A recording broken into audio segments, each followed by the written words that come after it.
But the idea was born, you apply lip gloss twice a day. Over the course of the year, you end up consuming approximately 2 tubes of lip gloss. What made you do something about it?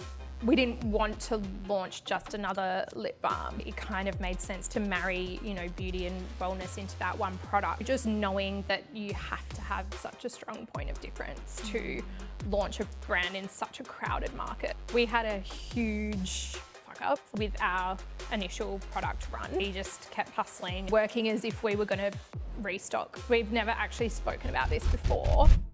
If you haven't listened to part 1 yet, pause this and go back. I promise you it'll make a lot more sense. If you've already listened to part 1, welcome back. Let's go.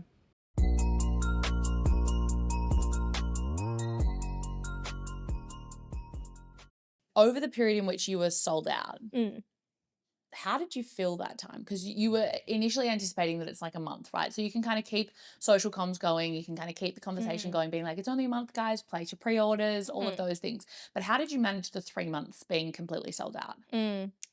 Yeah, I think we really did take it almost week by week because the timeline was so unclear. So we were still doing social posts, and you don't want to completely disappear. You want to stay relevant. Obviously, we had pre-orders on, so we were really trying to push that. We still had amazing traction happening from, influencers who were posting about the brand during that period and things like that. So I think you don't want to completely disappear. We really used that time on the back end to do a lot of work to set the business up for the next 6 months to a year. Reaching out to like boutique retailers, to big beauty retailers, working on our next product SKU. We definitely didn't just shut up shop on the back end. Yeah. We just kept hustling and, working as if we were going to restock any day. And I think that's what you have to do. You can't just disappear because you want to stay top of mind. Wow. Snip that. Snip that. No, I love that. Do you think being sold out made Balmee more desirable, given that because I thought like, I actually admitted this to you before we started filming, but I obviously knew of you. We'd not actually introduced one another to each other just by being proximity of the same space, same co-working space. And I'd seen what you were doing and I was like, this is really interesting. And I was like, I really want to try the product. I'm obviously a big lip balmy girl because my bag is full of them. My car is full of them. My bedside drawer is full of them. Love and my it. partner will attest to that. Yeah. And so I signed up for your restock because I was like, I really want to try it. This was way before I'd like even spoken to you or Phoebe about the brand. And then when it obviously came in, I placed my order. Yeah. I paid for it. Yeah. And Thank you've you. very kindly given me some today. And I actually was really excited because it said that it was going to arrive today or tomorrow. And I was like, oh my God, if it arrives today, I'll be able to take it to the podcast studio. But I'm excited that I've got Hopefully my later own. today. Yeah. Well, now you've got doubles. I'm so excited. My partner will be absolutely mortified that I have so many more lip balms in the house.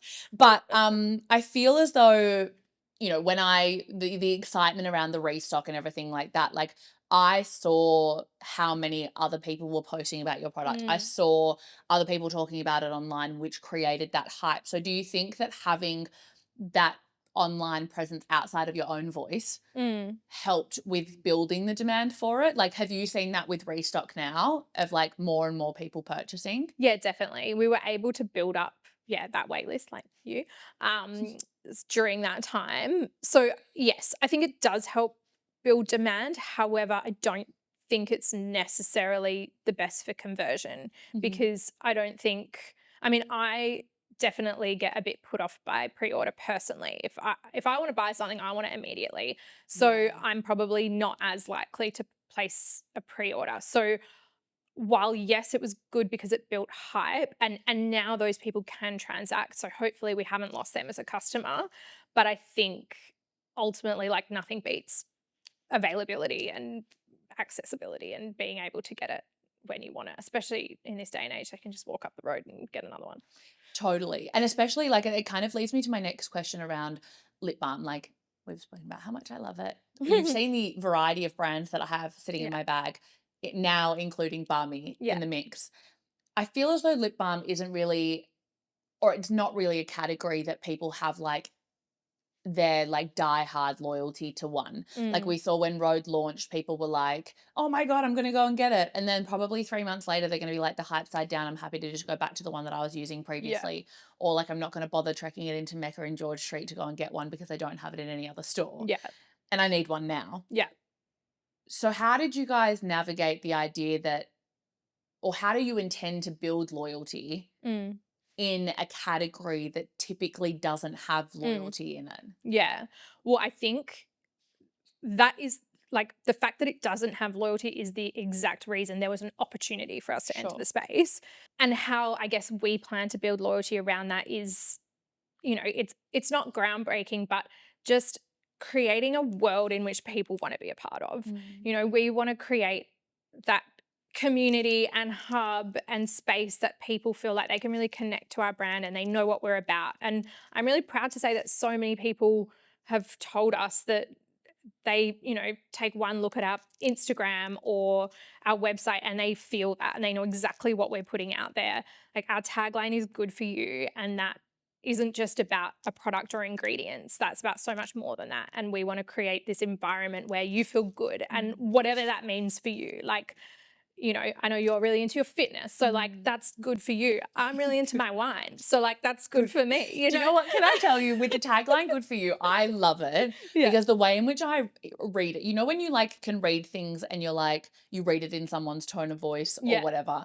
But I like, and everyone has their own unique experience because obviously, for 9 times out of 10, they'll experience that tagline in written form, where there's no audio or you know, someone saying it. But when I hear "good for you," I'm like, good for you. I love Good that. for you. That's like, what you go. I kind of, that wasn't the original intention, but I always think about it like that. And I'm like, I hope some people do read it like that. Literally, like, good for you. Good Like, for you. go Yeah. girl. Yeah, I love that. Now we can't talk about restocking without talking about Kayla at Cenas. Yes.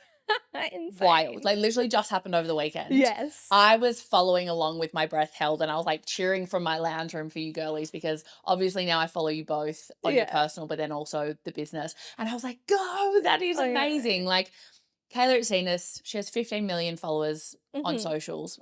Insane. She's a dream guest of our podcast. On my dream list. 100%. Phoebe jumped out of a moving car to get the product in her hand. Yeah. Tell me about it.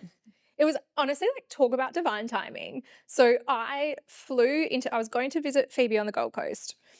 Also just coincidence that we were able to restock this weekend. So the plan was always to restock on Sunday because just good day to restock. That's the day we launched on a Sunday, went well for us.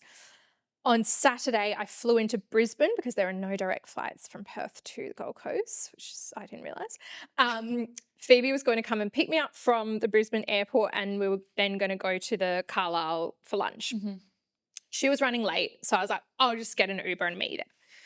Met her there. I had literally just jumped out of my Uber into her car and we were driving up the road and I look out the window and I was like, oh my God, that's Kayla at Cenas. Like, and you know, in Perth we don't get many cool people, so I'm starved of cool people.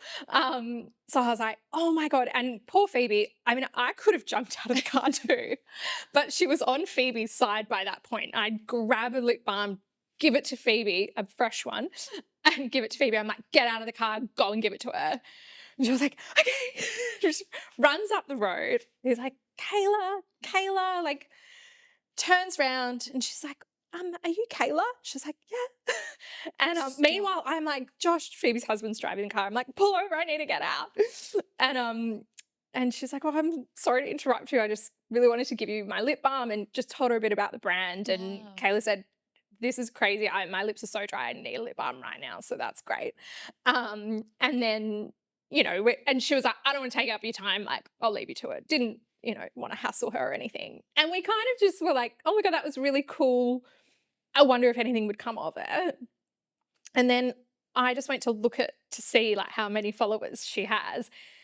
And she was following us. And I was like, oh my God, she's just followed us. And we were like freaking out. And then 5 minutes later, she did stories about the experience, like about Phoebe jumping out of the car.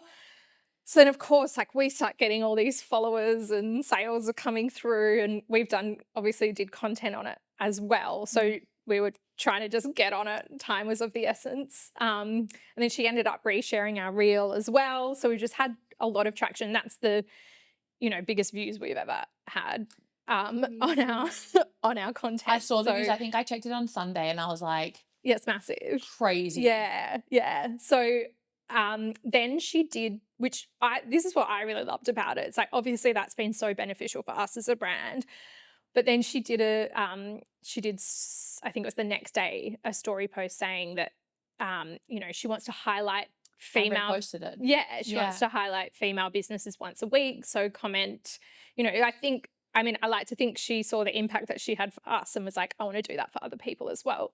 So I thought that was a really cool thing to come out of it as well. Really cool. Yeah. Now, I think there's a lot of shade around like influencers and creators and how like they don't actually work. I mean, I'm sure you see a lot of that in your talent job as well, management job, which we will talk about in a second. But did you notice the visible, I mean, obviously views is one thing, but did you notice it convert to sales off the back of it? Definitely. Yeah.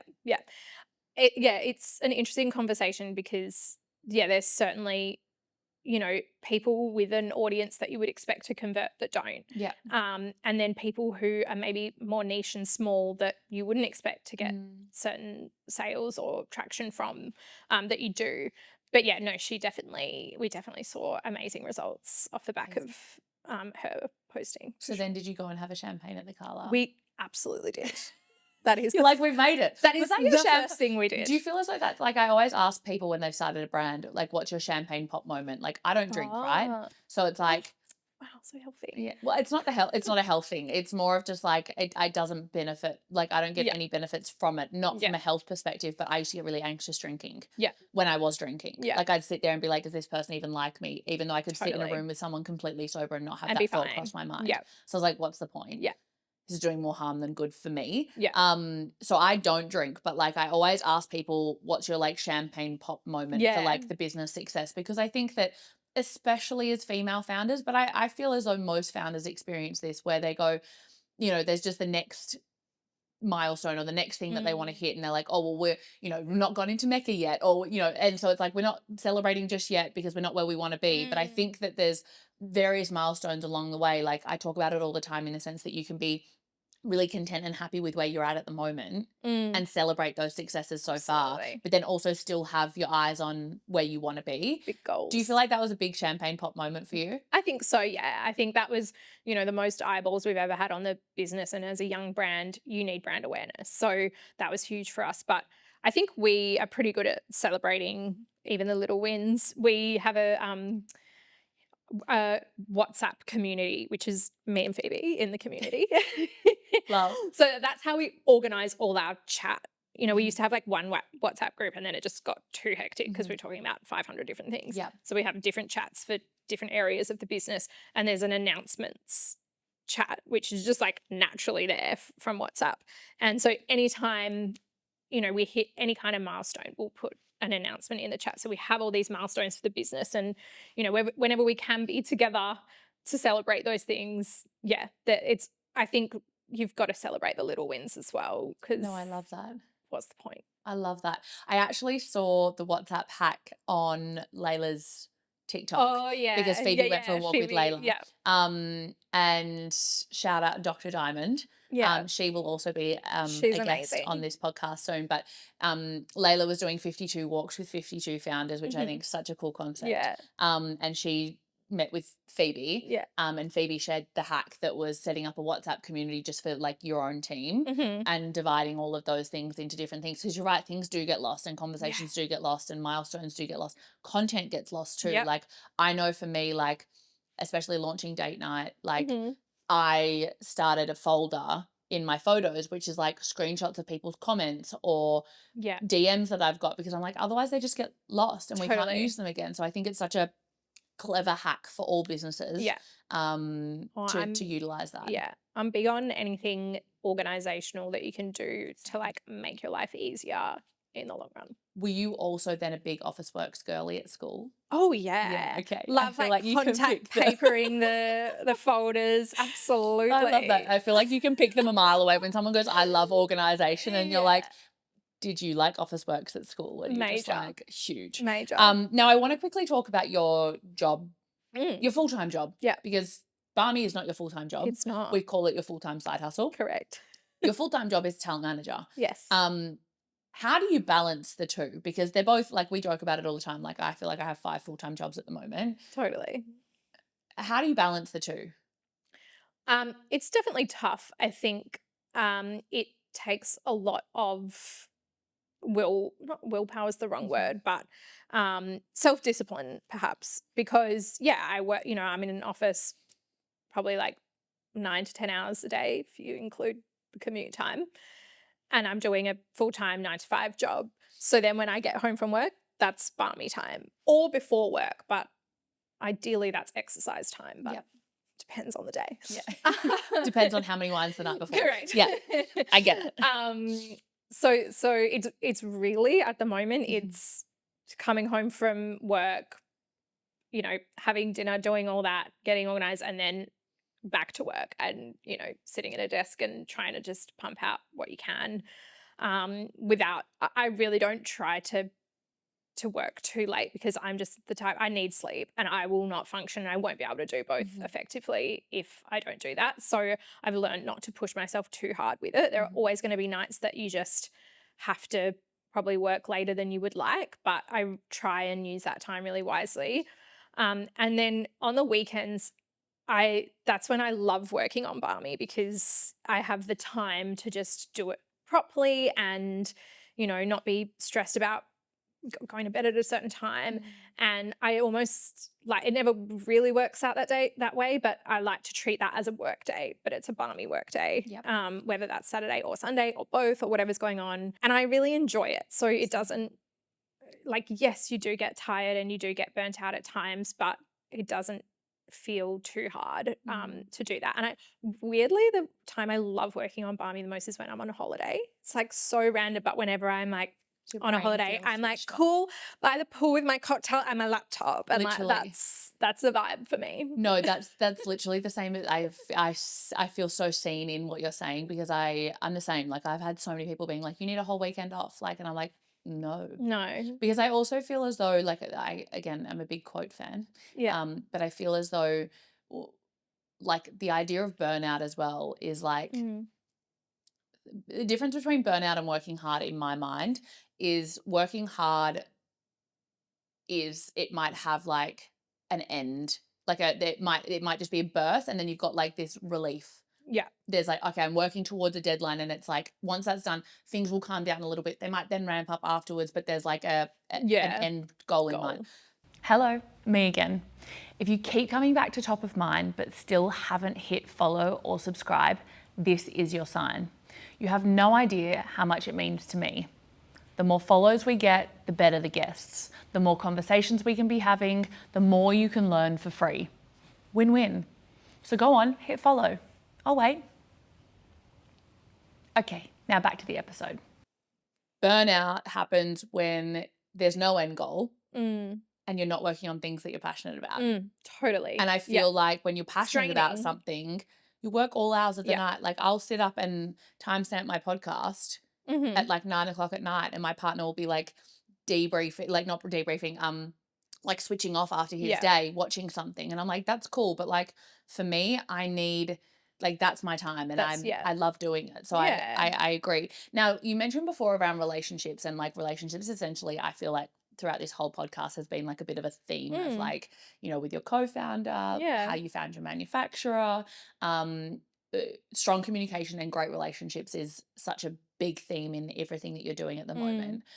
Do you feel as though the relationships that you have through the work that you've done to date and the work that you do 9 to 5 play a role in helping you grow Balmee as well? Yeah, I definitely think so.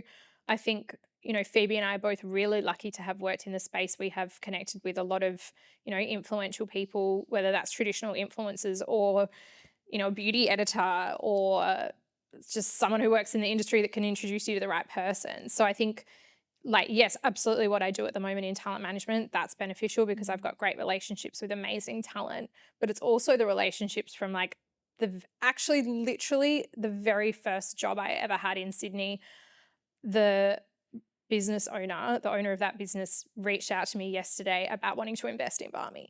So like I think Love. that's just a good example of Yep. what a good relationship can do for you in the long run in your career. Like I hate burning bridges. I would never. I've got great relationships with every workplace I've ever been in. Mm-hmm. I think it's so important. Like, yeah, in everything you do. Yeah, I agree. Do you have, I mean, there are so many successful businesses and business owners that I know that still work a job and still run a very, very successful business. Do you have plans to be all in Balmee at one point? I think we have to be. I Yeah. think that like we've got huge goals for the business, and I think we won't be able to get there unless we do that one day. Obviously, it's so great at the moment being able to put all the money that the business makes back into the business, and we need that at the moment to grow and scale. But yeah, I think absolutely the end goal would be to be doing that. What's one of your goals that you've got with the business? So many. Share your big goal. Well, we've got a like 4-year kind of growth plan Love. at the moment, working towards being like a $10 million revenue brand. So we've got obviously lots of sub goals under that as to how we get there. So that's the big goal at the moment. Obviously, one day will be bigger than that, Oh, I but love that. that's what we're working towards. That's a great goal. Great goal. And thank you for sharing, because I feel Of as though course. so many people, actually it came up at the conversation at date night, the female founder dinner that I was running. And, I feel as though men so frequently and so freely talk about money goals, whereas women are a little bit more hesitant to, because they don't want people to perceive them differently because they've got ambitious money goals. Yeah. And I've had this conversation with so many women that like making money and being a good person can coexist. 100%. And so many people think that it can't.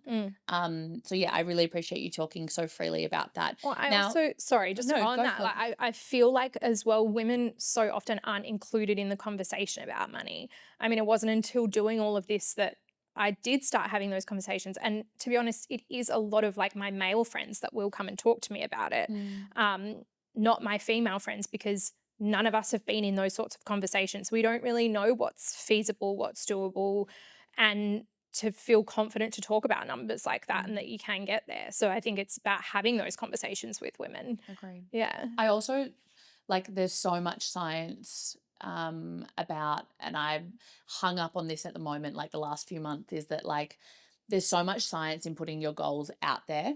So like when you write your goal down or you say your goal out loud, there's so much science for it actually then becoming true. Totally. So I think more people should be talking And you say about, you're not woo-woo. That's manifesting right there. is it manifesting or is it science? Like there's a science, there's a neuroscience. Is involved in manifesting. Absolutely. So yeah, I yeah. mean, like I'm woo-woo enough to believe in Yeah. like putting it out there. Yeah. But I think that, yeah, I just think that there's so much neuroscience around like stating things or putting things out there. So 100%. I would love to revisit this in 2 years' time, have you and Phoebe here. That'd be amazing. And we can do like a 2 years into Would love to that. Balmee. Lock it in. Because I've Just put literally it in the diary. We'll put it in the diary now, because otherwise it won't happen. Correct.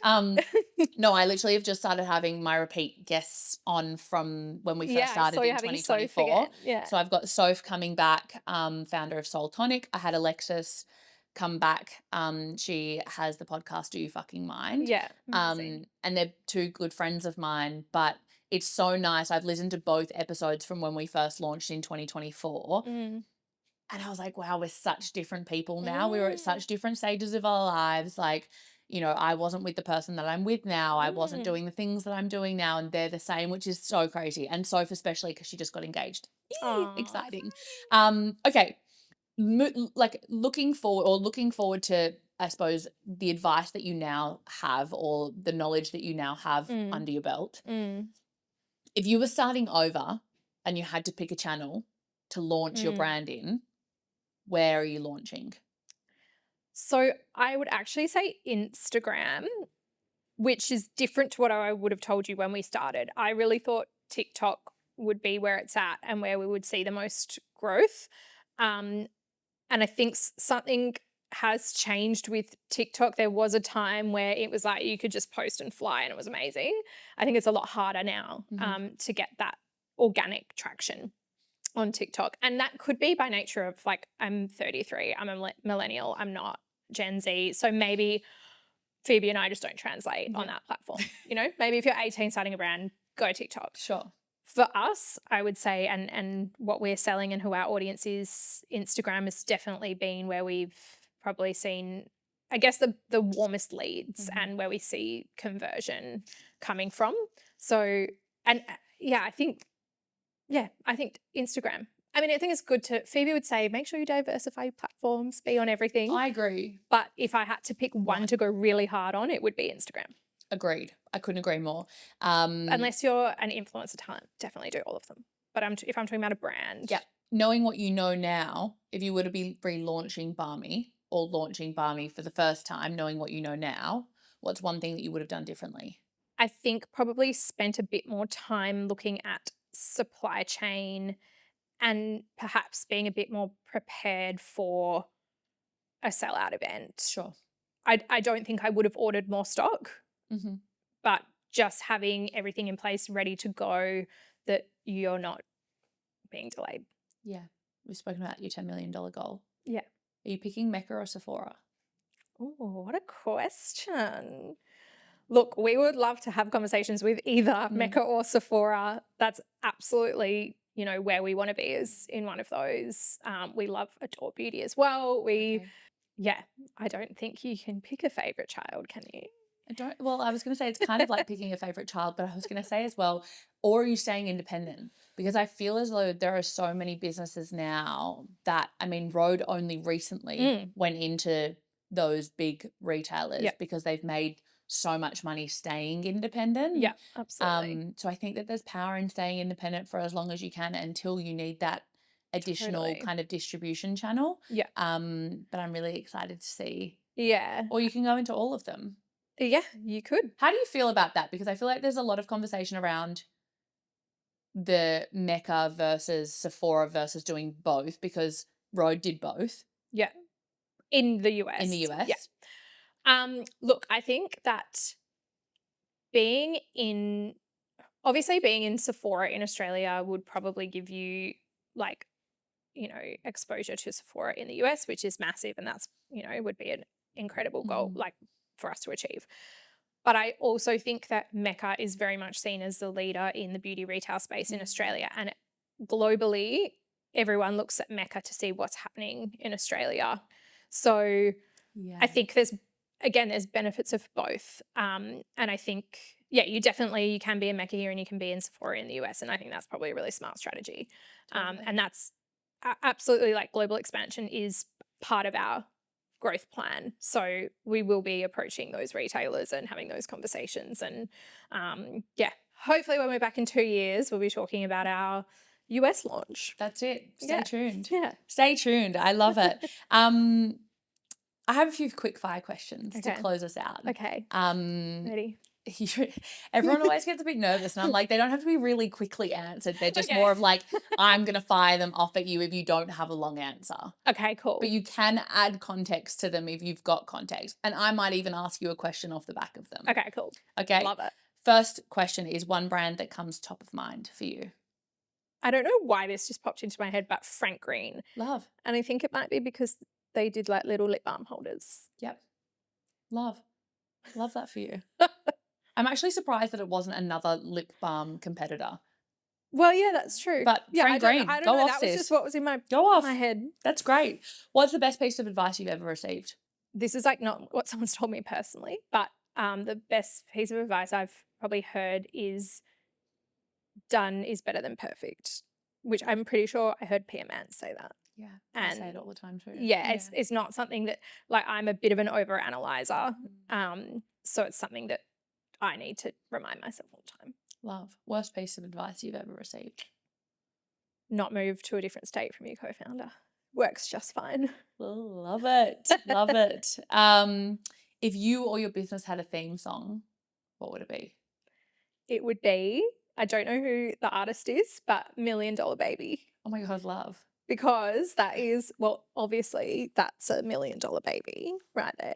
She's your $1 Million baby. She's my $1 Million Baby. And that was actually the first song for our very first TikTok that we posted, that was the song we used, and because it was just trending at the time, and that TikTok did for us really well, and we had hundreds of women commenting because we were like, "What are your pain points in lip balm?" and asking, and that was a real proof point for us that there was demand for what we were making, and that, you know, women would actually want to follow along and hopefully purchase. Love. Mm.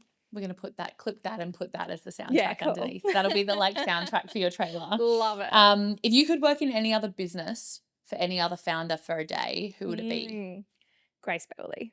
Yeah. I think I would love to see how she operates from like a founder perspective, but also see all the processes that she's implemented with her team and structure and everything. I mean, she runs like 3 or 4 Huge businesses. And she has like an investment fund. She's incredible. I think she's amazing. Another dream guest of ours. Oh, I tried to get her on. please, She can was here you in tell me? Australia. I'll just rock up with coffee. So many people are like, if you ever get her, I need to be like part of your team on the day. 100%. Love. Yeah. What is your go-to comfort food after a rough day? Well, we've touched on wine. Can it be a drink instead of be a food? drink. It'd be a liquid dinner. Yeah, a wine and a chip, like a salt and vinegar chip. Vibes. I can get behind the chips. Yeah, great. huge. Yeah.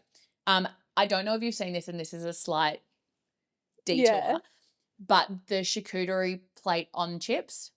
Have you seen that? Yes. Like, yes, with it's like, called charcuterie nachos. Yes. With like prosciutto Jalapenos and like vibe. Huge vibe. Yep. I have had that before. We did that in New Zealand, so we'd spent the whole day hiking. Oh. And it was like too late for lunch but too early for dinner. Yeah. And I was like, I just need a little snack. Yeah. Perfect. So we did that next to the like lake, and I was just like, dream day. And that's easy to do at home. So easy. I don't know why I haven't done it at home. Yeah, so easy. It's like the ultimate girl dinner. 100%. Yeah. Sign me up. What is the weirdest or most random side project that you've ever worked on or like had an idea of but may or may not have seen the light of day?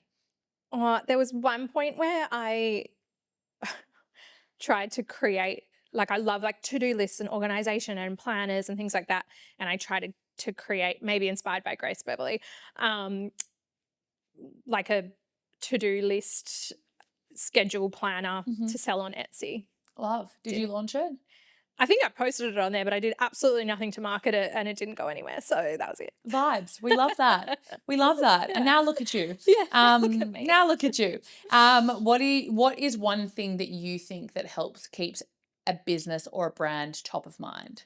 So I'm really big on brand being like brand identity in terms of colors, logos, brand marks, and everything like that. But then also brand from like a more emotional standpoint. So I think it's probably both those things, maybe more so the brand identity. I think if you have colors that people can associate with your brand, or like we have our do I have my phone? Yeah. Like our Balmee bee, that people have been like, oh, I saw something in the bee flash up and I just knew it was Balmee before I knew that it was about Balmee. So things like that can keep you recognizable in the market. Love. If you had to start building a brand tomorrow, business or personal brand, how are you doing it? Again, I think going back to the foundations and the basics is where everyone should be starting. Like, what are you bringing out? How is it different to what other people are doing? Again, doesn't have to be by ingredients or innovation. And how do you want to make people feel? And getting really, really, really clear on that, and then deciphering what is that key message, and then making sure that's funneling through in like every single thing you're doing with content. What is a quote that is always top of mind for you? I love a quote.